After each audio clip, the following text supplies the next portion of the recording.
Jerry here from Jerry and Linda's Place. Today I'm going to cook up some cabbage soup. I'll show you that as I'm cooking each step of the way.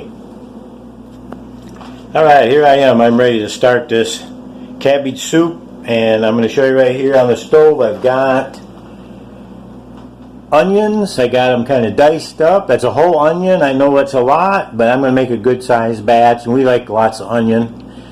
That's the start, and I'm going to add some oil in there.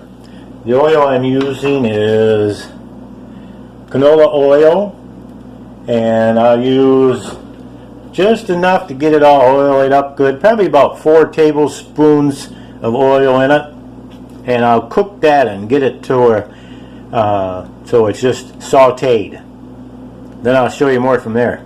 Now I'm going to put in some garlic salt, and I put in 1 tablespoon. Now I'm going to sprinkle in another tablespoon. Ooh, does that smell good? Put in a tablespoon of paprika. I'll stir this in with the onions as it's frying, but I'll put more in a little bit later. Putting in a tablespoon.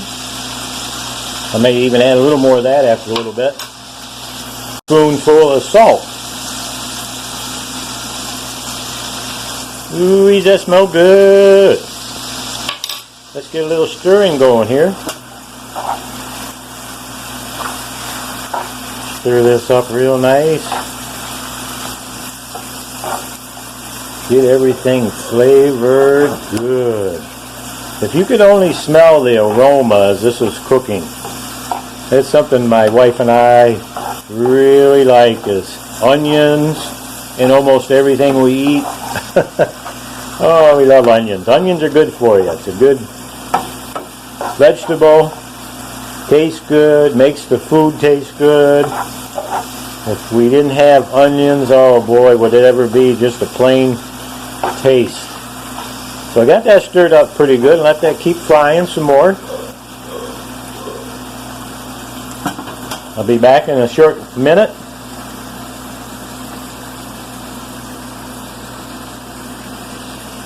As you can see, the 4 tablespoons of oil creates quite a bit of oil with that onions, but I will be stirring in that with the cabbage, so that'll all be blended together. Starting to mix in some cabbage with the onions here, get them kind of frying a little bit with it, get the flavor really blending in the cabbage. Well, you can see here I got the pan full of cabbage now, and I'm just kind of getting it warmed up with that underneath of it, and get it the aroma through it. Now you can cut your cabbage up as fine as you want to, but you don't really have to. By the time you cook it down in boiling water, you will never know the difference, and it'll be just right for a nice cabbage soup. Over here I got my boiling water going. Well, it's not boiling yet, but I just got it started, and I'll be transferring all this cabbage into that pan as that can boil down. And I'll also add some chicken bouillon cubes in there to give it that good soupy taste. Alright, here I transferred the cabbage from out of that pan I was frying the onions in, sauteing those, and that cabbage I had in on top. Transferred it into this pan. Now this pan has got water, about 2.5 quarts of water, or 3 quarts of water, and then I put the cabbage in there and the onions in there and all that mixing together, and that'll be boiling up. And I'm going to add in some bouillon cubes. Okay, here's the chicken flavored bouillon cubes, and this is the type that I'm using here from Our Family. You know, not very expensive, $2.49 for 3.4 ounce bottle of it, but I'm going to put 4 of those cubes in, and that'll give it more flavor, and that'll give it that nice soupy look and taste that we all want, because that's what we're doing. We're making a soup. I'm not so precision cooker as some people are. I just kind of do things off the cuff. I try to stay with a certain amount of ingredients, but I don't worry about it much. I just kind of go by sight and smell and by taste. and that's the way I do it. But I got more things to do here yet with it. I'm going to also put in some string beans and potatoes. I'll show you that when I get to it.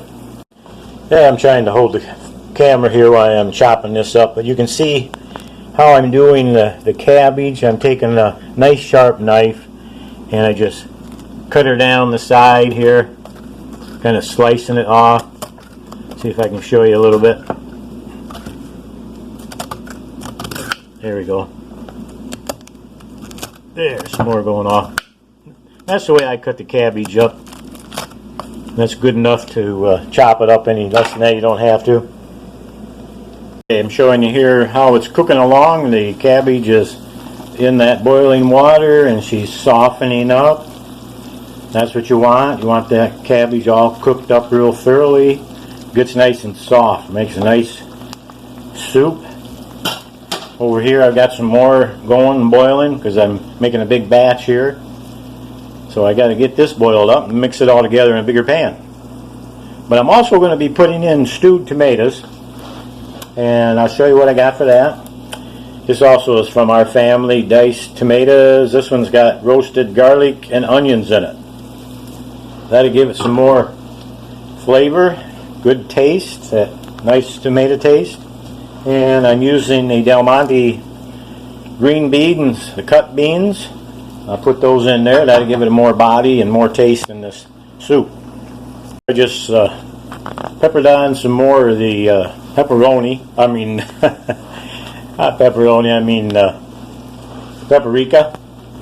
And put a little bit more on for this one here. Not a whole lot, just enough to give it a nice flavor.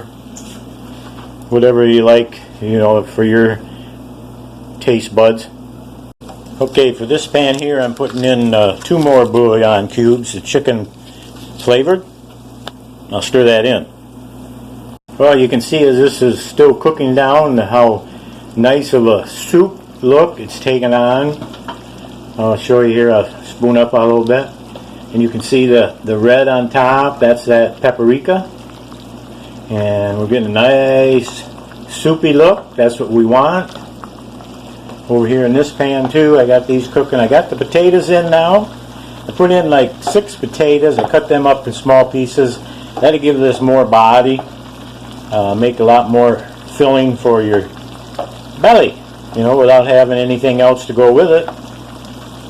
So as soon as I can, I'm going to be putting in the string beans.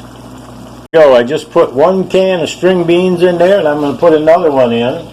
And the size of these are 14.5 ounces. So that'll make not a body to this soup. This is going to be great. You should be here and smell this aroma. My gosh, am I ever hungry. Oh yeah, I didn't want to forget. Make sure you drain your string beans before you put them in. Otherwise you'll have too much juice. Now you can see where I've got the green beans mixed in cooking in both pans, and this one over here too. Really smelling good. Now the next step will be to put in the stewed tomatoes. There, the stewed tomatoes are in. Everything is cooking together. I am full to the gills here. These pans are full. We are going to have an abundant amount of soup for Linda and me. Anyways, I'll show you more once we get to eating it. Hey, you know what Emerald Lagasse would say? It's getting happy! And my grandma would say, yo! That means good in Hungarian. Okay, let's just see how this is looking. I'm transferring it from these pans into this big one so that I can get everything mixed together nice and even. But you see how that looks when I'm bringing that out? Boy, is that great? Well, I might blow you guys away on this one. I got it in the big pan, so I took it out of these 2 here, transferred it in this great big pan, which almost takes 2 burners on the stove. You can see that thing is big. Anyways, we are going to have us some soup shortly.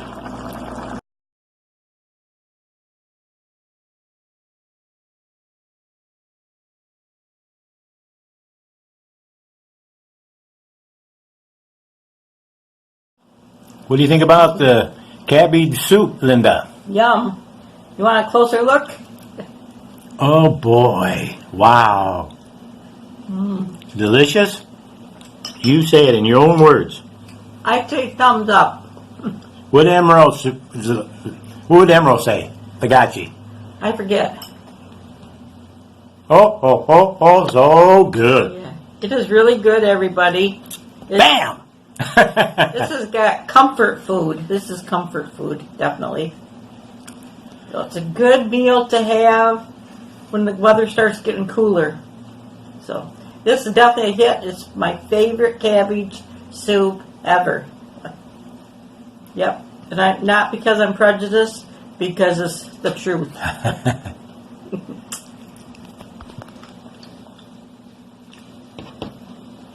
It's really hot right now, though. Very hot. Okay, bye-bye, everybody. Yesenia.